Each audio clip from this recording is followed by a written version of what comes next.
over the world. Eto na, let's introduce the star herself. Give it up for JAYDA Avanzado.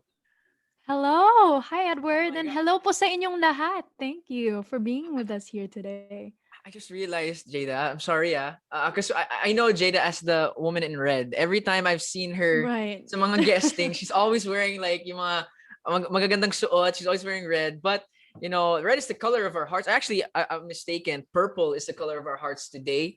I think Everyone so. is so happy to see you, JAYDA. Ay, teka lang. Parang JAYDA, sorry ah. I shouldn't be I've made mistakes already. I should be calling you Direct JAYDA. Not just JAYDA Avanzado, Direct Grabe po JAYDA. siya. Because Grabe you po were the siya. director of the music video that we all just watched. I Yes. have to say, really beautiful. May mga eksena pa sa simula. Of course, with your good Thank friend you. Francine. Of So tell us course. about it. You're not just a new addition to Rise Artist Studio and Star Magic. You're not just part of that family. You're not just a singer, composer, technically an actor as well, but you're also directing. So like the question is there anything you can't do, JAYDA? Well, when you put it that way, thank you for lifting me up like that. Honestly, there are things that I can't do. I'm only human after all, syempre. Pero ayun, of course, directing is something na bago sa akin na syempre nagpapasalamat talaga ako na pinagkatiwalaan talaga ako ng Star Music, and especially I just want to give a quick shout out kay Tita Roxy Lakigan for the trust and for giving me the opportunity to pursue directing.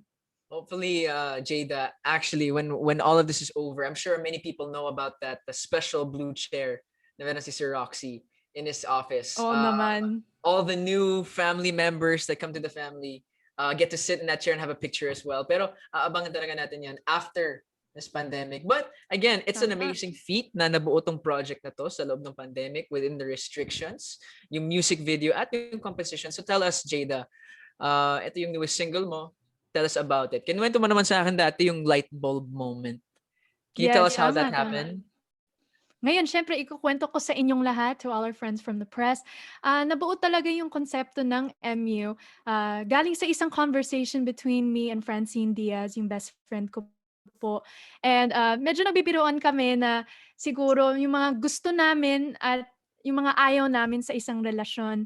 And parang nag-joke ako, nagsabi ako, "Yang mga MU na yan" kasi MU, yung talagang ibig sabihin nun dito sa Pilipinas, it means Mutual. mutual understanding. Pero ako, sinabi ko sa kanya, "Yang mga MU na yan, hindi yan mutual understanding. Malalabong usapan yan, malalabong usapan yan." Kaya ano, biglang nagkaroon ako ng light bulb moment. And that was what really motivated to me to write the song. Tapos medyo inupuan ko ng konti yung idea, tapos sinimulan ko sa gitara, and then I ended up finishing it with a full track. And here we are today. The rest is history. Galing, no? Kasi, wait, I can't help but wonder. Of course, we know the music naman. But how did that conversation start with Francine Diaz about yung mga malalabong usapan? I can't help but wonder kung ano yung, paano ba nabuo, paano ba nagsimula yung conversation na yan, JAYDA? Or am I venturing into dangerous Ganun kasi. territory? Hindi naman, honestly sa'kin talaga nagsimula yun kasi gano'n talaga kaming mag-usap. Siyempre alam mo na kaming mga babae, it's girl talk, and, Mhm. siguro kasi gano'n kami ni Francine, I would say na we range from, we can talk about anything, and pati yung mga seryosong mga matter na ganyan, alam namin pareho kung ano yung gusto namin, and na-realize namin na bilang magkaibigan, we're always looking out for each other. Importante rin yung alam namin yung mga ayaw namin para Totoo. maprotektahan namin yung mga sarili namin. And, siguro bilang kaibigan, we're just there na para, to look out for each other and make sure we make the best decisions. Gano'n po kaming dalawa. So, yeah. I love that. I love na I'm so happy as well that of course JAYDA, you're an up and coming star, and of course this industry, there are a lot of different moving parts at masaya ako na meron kang mga kaibigan that can be there to protect No, and guide thanks. you as well. But when we talk about the protector and the Mhm. main guide, of Mhm. course lalayo pa tayo sa mga magulang mo, and of course specifically your dad, which you who you worked with sa track nito. So how is it Yes. working? How is it working with your dad about a song na tungkol sa pag-ibig? Well, that's a very interesting way of putting it. Honestly, kahit dati pa talaga, my dad's always been my co-writer for a lot of my songs, and especially yung mga kanta ko sa Tagalog. Siya talaga yung gumagabay sa akin kasi syempre Tagalog is my first language. I grew up in America. Pero talagang pinagtuunan ko talaga ng pansin na pag-aralan talaga yung Tagalog. And I think, writing in Tagalog was me challenging myself to grow as an artist. And definitely my dad helped me out with that. So, syempre masayang-masaya ako, especially for this song, since iba to sa usually ng mga ginagawa namin. Usually, ginagawa namin siguro yung mga hugot songs. Ito, Yes. siguro may konting hugot siya, but there's a lesson and it's up-tempo. So, kakaiba siya. Galing. I love it. Pero just, we know the meaning of MU in this song is Right. malabong usapan. But Mm-hmm. let's go back to the original meaning na mutual understanding. And ang tanong ko, like, we talked about your dad, we talked about your mom a little bit in the past. Ready na ba ang mga parents mo na magkaroon ka ng MU? Not malabong usapan ng mutual understanding. Wow. Sa Like, tingin mo, I know you can't answer dire-diretso on their tayo, behalf. wala nang paligoy-ligoy pa. Ayun Wala nang tayo setup. Wala na. Honestly, ito kung usapang MU, tingin ko hindi sila papayag kasi hindi rin ako papayag ulit ng MU. Hindi ako papayag dun.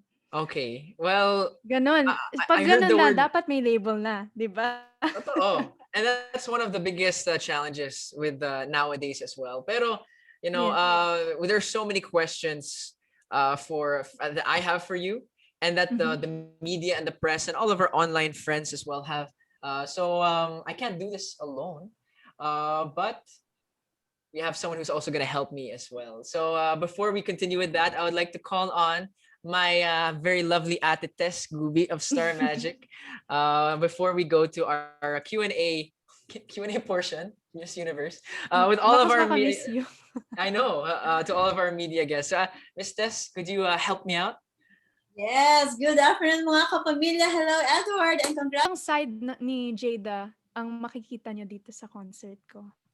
Iba't ibang aspeto ko as an artist all around and as a person as well. I think ever since nung pumasok pa ako sa Showbiz pa lang nung 2018, I think I like to think I've grown a lot since then, and dun mo makikita siguro yung parang full circle moment, and syempre patuloy pa rin ako nag-grow as an artist and a person. So I think makikita nyo dun.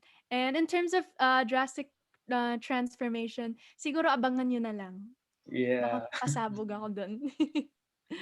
we will look forward to that. Now, for my last question, let's talk about your single MU. Okay. Listening to it, parang for me, parang it's a direct message to someone. Is there a person in particular that you'd like to share the message of the song with? A message, I think kasi nung sinulat ko talaga yung kanta na to, I really wrote it with the common theme of friendship. Isa po yun talaga sa mga dahilan kung paano ko talaga nasulat yung kanta na yun. And kino-consider ko po talaga, syempre kanya-kanyang interpretation dun Yeah. sa kanta na yan. Pero ako sa akin, I came from a place na parang note to self kasi siya talaga, na parang paalala sa sarili ko na you should know what you want, you should know what you don't want, know what you deserve, don't settle for less, and guard your heart. So para sa akin, gusto ko iparating sa mga listeners ko na dapat yan yung mindset nila. Know what you deserve, know your worth. Kaya yun talaga yung pinanggagalingan ko sa kanta. So kung ipaparating ko yung kanta na to kahit sino man, siguro sa lahat ng listeners ko na this is the way it should be. Dapat ito yung gusto nyo, ito yung ayaw nyo. Kasi ayaw natin na malabong usapan. You deserve more than that. Very well said, Jada. Well, again, congratulations and advance Salamat happy po. birthday. Thank you. Thank you. Wow. Dami kong mga thoughts doon, Miss Tess. Pero I know we have so much more time for more people as well. I know. More media. I know. And there's a question here from Geman Villanueva of Orange Magazine. Okay. At a young age, about love. In terms of relationships, pwede naman po kung pwede. Pero sa akin talaga kasi, yung parents ko kasi saktong stricto lang sila pagdating sa bagay na yun. Hindi po sila yung helicopter parenting, kumbaga. Ako sa akin, it's really more about I guess knowing your priorities, yun talaga yung sinasabi nila sa akin, yan talaga yung pinapaalala nila sa akin. And uh, ako sa akin kasi hindi talaga po ako nagmamadali pagdating sa pag-ibig. Para sa akin, sa pagdating ng panahon, darating naman talaga si Mr. Right eh. Kaya, ayun. Intayin ko na lang siya. Well, Ngayon, Mr. Right, tututukan muna sarili ko. for now, Mr. Right, for you, well, the main relationship you'll have is, of course, with the one and only Sir Ding Dong, your father. That's That's gonna be right. our forever Mr. Right and Mrs. Right in our lives, That our is very parents, of true. course. Pero we talk about other Wonder Woman and Mrs. Rights. We have another person as well, who we love and adore so much from Miss Tess. I'll take it na. From Random Republica, we have Kate Adahar as well. I miss you. Oh, miss you Just kidding. too. Thank you, Edward. Congratulations, Jada. My first question is, Thank you po. how did you and Francine Diaz become best friends? Mm. Right, that's a very good question. Nagsimula talaga yun kasi nung nagkasama kami sa isang flight from San Francisco. I think they came from ASAP Bay Area and I happened to be in the Bay Area kasi dun po talaga ako based sa Amerika. Dun po ako lumaki. And it just so happened we happened to be on the same flight. So magkatabi kami sa plane and we got to chatting there and then we became super close. So dun talaga nagsimula yung friendship namin. Pero masasabi ko talaga, mas naging sobrang close talaga kami throughout quarantine. I think my friendship with her was one of the best things to come out of quarantine. Talagang I consider her to be like a sister to me now. So dun talaga Small world. nagsimula yun. Yes, small world. Thanks. And speaking of friend, kasi Darren Espanto, you had a collab with him last year, no? And a lot of people are shipping you two. Are you open to having a love team? Or do you guys talk about the teasing when it's just the two of you? Ako po sa akin, I think that's a conversation that I'm yet to have with my management in terms of that specific topic with that. Pero sa akin talaga, kung sino ang mamamataan ng management ko na whoever they deem na tama po talaga para sa akin at tama po talaga sa project na yun, bukas po ako doon and I trust my management, which is Rise Artist Studio and Star Magic. So, ayun po. Thank you. And last question, kasi we can see how close you are to your parents. So can you share Opo. with us what the transition is like from best friend mode to parent mode? Kasi sobrang close nyo. Opo, At syempre home. talagang, opo. I would say na, syempre kasi, isa po sa pinaka-importanting aspect din, I think na, pagdating sa relationship mo with your parents, like it's communication and that's something that they've instilled in me. And in the same breath, masasabi ko po talaga na, hindi po nawawala yung aspeto na ginagabayan nila ako sa bawat decision ko. They make it very clear that there's still the parent-child relationship without it being, I guess, domineering or something like that po. Siguro po, I feel it in the wisdom na pinapasa nila po sa akin na it feels very parental. Ano, di ba parental?